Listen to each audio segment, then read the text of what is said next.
Welcome to video lesson 3 for surface area. We are focusing today on the application level of applying the surface area formulas to prisms, both rectangular and triangular. Our learning objective is 8-7B. We're going to use prior knowledge about surface area, making connections with formulas to find lateral and total surface area for these prisms. Now, lateral surface area is the big P times H, which is the height of the prism, the distance between those two bases, and that is the sides. It's the lateral faces when you're finding the lateral surface area. If you're finding total surface area, you take the big P times H, but then you add 2B. And that means you're adding the bases, the top and the bottom. The big B is the area of the base. So just to clarify, if you have the top and the bottom, you multiply by 2. But say you have a box and the lid is not on the box, then you only have one base, so you would not need to multiply by 2. So, okay, here we go for our first problem. Surface area can be used to solve real-world problems. Consider thinking through the questions below to help you organize the information and solve each problem. We are asking ourselves 3 key things.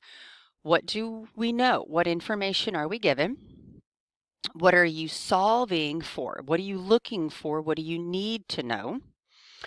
And then you're planning your work. So, what shape is the base? Do you have a rectangular prism or a triangular prism? How do you find the perimeter of a rectangle? How do you find the perimeter of a triangle? And then how do you find the area of both of those shapes as well? These are what you're evaluating as you're solving these problems. Number 1. Bernie bought a roll of wrapping paper that contains 90 square feet of paper. He is going to wrap 5 boxes for his niece and nephews, and they are shaped like the ones shown here in the image, right here. How many square feet of wrapping paper will remain unused after Bernie is finished wrapping? So we have quite a lot of information going on here. We know that he has 90 square feet of wrapping paper. That's what he currently has. This is just to consist of going to Walmart or a party supply store and you buy wrapping paper. It comes on a roll. He is going to wrap 5 boxes that look like this one shaped here. So you should be thinking to yourself that you have an extra step of multiplying by 5. Then we need to know how much is going to remain. We want to know what is going to be left over. So now let's type in some information in the I know, I need to know, and plan your work. I'm going to pause here to do some typing. Okay, so we know that we're going to need to find the total surface area for each box using our formula for total surface area. And then we need to multiply that answer by 5 because Bernie is going to be wrapping 5 boxes. That's what we know. What we are looking for is subtraction. We are going to find the difference between the amount of wrapping paper he currently has, which is the 90 square feet, and what's going to be used to wrap the 5 boxes. So now we're going to plan our work. We are always going to start with our formula. We have perimeter times the height of the prism, and then 2 times the area of the base. That's the formula that you're going to use for each. So now let's plug in our values. In order to find the perimeter, you need to take the dimensions and add them together. 1.75 plus 1.75 plus 1 and 25 hundredths plus 1 and 25 hundredths. You're going to add those together to find the perimeter. The height of the prism is the distance between the top and the bottom, which is 1.5 feet. And then finally, to find the big B, you are going to multiply the base and the height of the base. I know there's 2 bases here, so it's pretty much length times width is what you're used to. So go ahead and plug that information into the formula. I want you to write your final answer. Pause the video now. Okay, so after adding together the dimensions, you should have gotten a perimeter of 6. You should have gotten an area of the base of 2 and 1.1875. You would say that 18 and 75 10,000ths to the decimal place. If you rounded prematurely, I need you to back that up. Do not round any less than the thousandths spot, otherwise it'll affect your final answer. So you should have gotten for surface area 66 and 875 thousandths. We want to make sure we are labeling the units of measure, and surface area is always squared.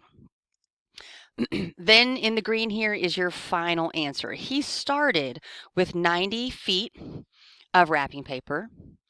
You are going to use, and actually that's 90 feet squared. You are going to use 66 and 875 thousandths feet squared. So what you will have remaining after you're finished wrapping those 5 boxes is 23 and 175 thousandths feet squared. That is going to be what's in your final solution box. So please correct any errors that you have made. Ask me any questions that you have, and then I want you to please move on and answer question 2 on your own. When you've completed question 2, resume the video, but pause the video now. Okay, so for number 2, it says a candy company sells chocolate in boxes shaped like the prisms shown. Now, this might look familiar. If you had Miss Ingersoll, she would bring in a Toblerone chocolate candy bar to show you this is a reference. If the materials for the box cost 1/1000th of a penny per square centimeters, how much material for a dozen boxes are you going to need? So here is the breakdown. First, we know that we need to find the total surface area of one box and then multiply that by 12 because we're packaging 12 boxes. Lastly, you're going to need to know how much those materials cost. And if 1 square centimeter is 1/1000th of a penny, you simply multiply the surface area of 12 boxes by that cost. So in blue is the initial surface area for one box. If you have any questions on how we found the 20 and 4/10ths, the 25, or the 19 and 8400ths, please come and see me promptly and let me know. Then we take here in purple, we're going to take the surface area of one box and multiply it by 12 because we have 12 boxes. And then your final step is to take the total surface area of the 12 boxes, which is here in green, the 6,596 and 1600ths, and you're going to multiply it by the cost per square centimeter.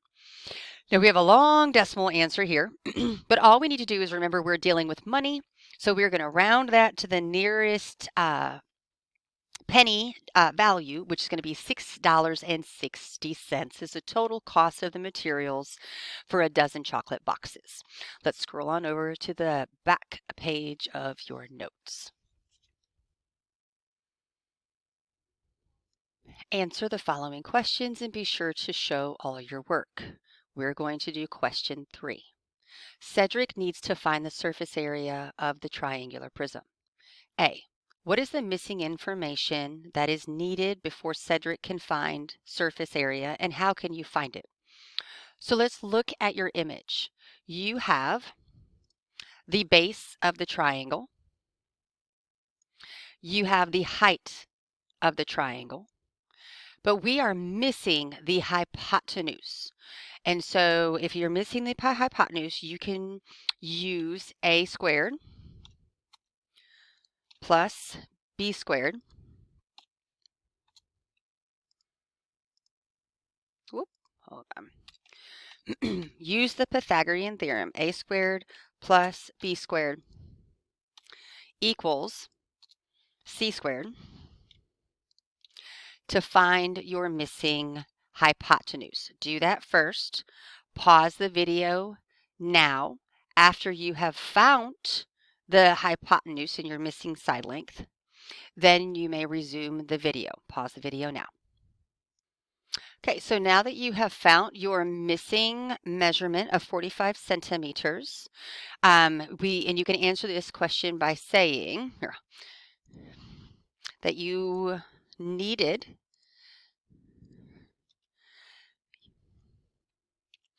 The third side of the triangle is missing. Use the Pythagorean theorem to find the value. Okay. You know that that third side is 45 centimeters, so now you have everything that you need in order to find the perimeter area of the base. So I want you to please complete B on your own. Pause the video now. Okay, so you should have gotten that the total surface area is 5,292 centimeters squared. If you have any questions, please go back and check your work. Let me know if I can help you. On to question 4. Brielle is going to ice the surface of the piece of cake shown like the triangular prism there in the image. She will put icing on all the surfaces except the bottom. The height of the triangle is 6 2/10 inches. So please underline and note the key point is that she is not icing the bottom. And so that will affect the it will affect the value or the formula that you use. So if you're finding total surface area, you are still going to multiply your perimeter times your height. But you are not going to multiply by 2 because you are only going to have this top base here. So go ahead and finish this problem. Pause the video now. Okay, so just to recap, Brielle is only going to ice one of the triangular bases, so you can remove the 2 from the formula. You should have gotten that she is going to ice a total of 63 4/10 inches. Now to finish up the rest of this video lesson, I need for you to please complete question 5 and question 6 on your own. That completes this video now. You do not need to do a summary. After you show me questions 5 and 6, then you can go ahead and move on to homework 3. Thank you.